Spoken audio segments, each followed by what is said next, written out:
Баршаңызға сәлем достар. Бүгін сіздермен осындай карамельді креммен дайындалатын өте жып-жұмсақ, жасалу жолы өте оп-оңай болып келетін медовый торттың, яғни балды торттың рецептімен бөлісемін. Видеоны соңына дейін қараңыздар. Міне көріп тұрғаныңыздай өте жып-жұмсақ болып шығады. Ол үшін ең алдымен 100 грамм балымызды алып, осындай газға қоятын ыдысымызға құйып дайындап аламыз.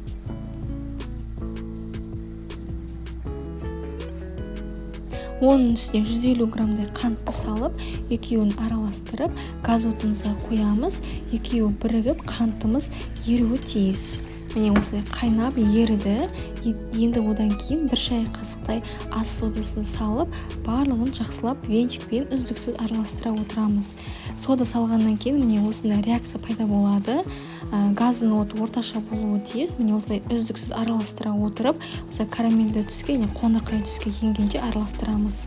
Одан соң газдан түсіріп, оның үстіне осы ыстықтай күйінде 100 граммдай 82,5% сары майды салып, осы сары май ерігенше барлығын араластырып отырамыз. Міне сары майымыз еріді, көріп тұрғаныңыздай. Енді осыны басқа бөлек ыдысқа құямыз, яғни температурасы сәл болса да суы үшін. Одан соң суығаннан кейін жұмыртқаларымызды саламыз. Осылайша араластыра отырып саламыз, себебі жұмыртқамыз пісіп кетпес үшін.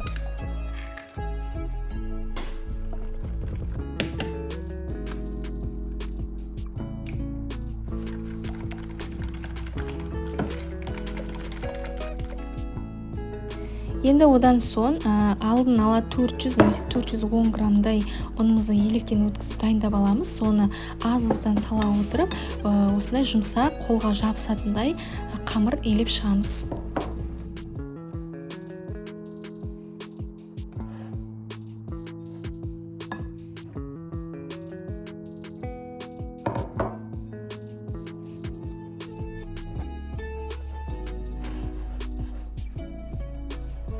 Осы бөлікте ұнды сала отырған кезде қолғаптың көмегімен жұмыс жасаған өте ыңғайлы, себебі қолға қатты жабысқақ болып шығады. Бұдан артық ұнды қосудың қажеті жоқ. Міне осымен біздің қамырымыз дайын. Енді жұмыс жасайтын үстеліміздің үстіне ұнды себелей отырып, қамырымыздың барлығын осылайша төңкереміз.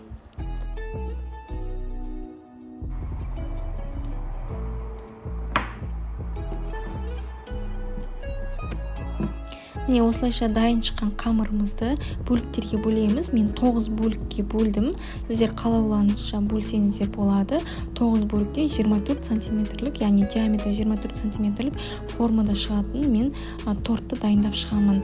Міне осылайша әрбір бөліктерді шариктерге орналастырып, шариктерге қылып, тәрелкеге орналастырамыз. Ешқандай да тоңазытқышқа немесе мұздатқышқа салудың қажеті жоқ.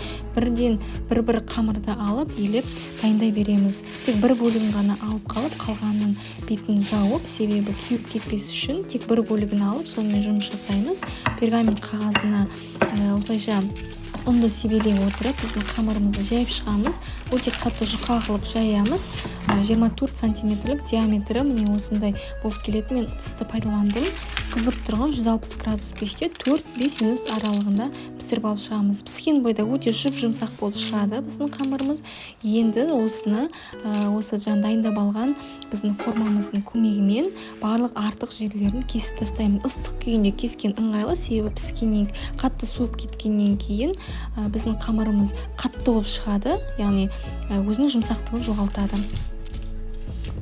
Осылайша міне барлық қамырларымызды 4-5 минут аралығында пісіріп аламыз. Егер одан да аз, яғни 2-3 минут аралығында пісіретін болсаңыздар, қамырымыз өте жұмсақ болып шығады. Міне көріп тұрғандарыңыздай пергамент қағазын барлығын алып, алдымен осылай ыстық күйінде барлығын босатып аламыз да, содан кейін жаңағы дайындап қойған формамыздың көмегімен 24 сантиметрлік диаметрі сондай болып келетін артық жерлерін барлығын кесіп тастап, барлық корждарды бірдей көлем етіп кесіп шығамыз.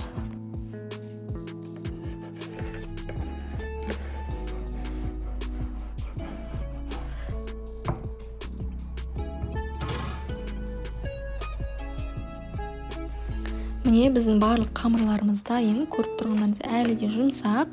Міне осылайша 9 қамыр шығардым, корждардан шығардым. Енді келесі кезекте кремін дайындаймыз. Ол үшін 200 грамда 25-30%, яғни майлылығы қою болып келетін қаймақты саламыз.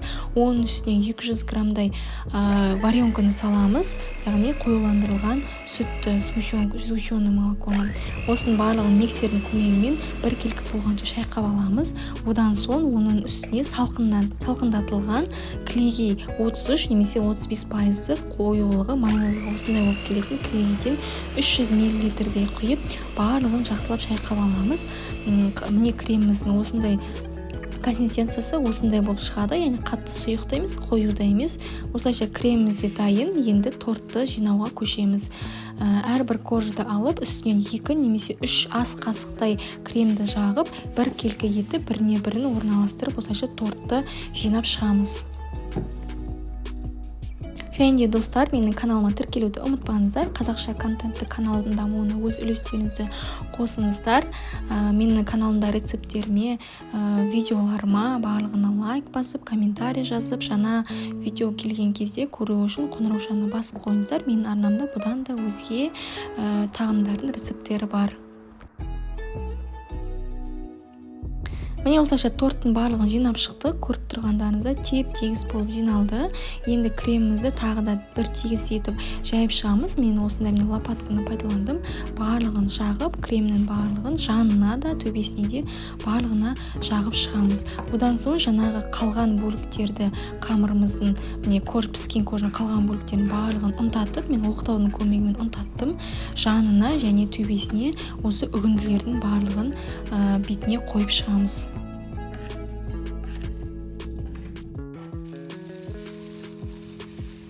Дайын болған балды тортымызды бір түнге тоңазытқышқа салып қоямыз. Сол кезде өте жұмсақ болып шығады.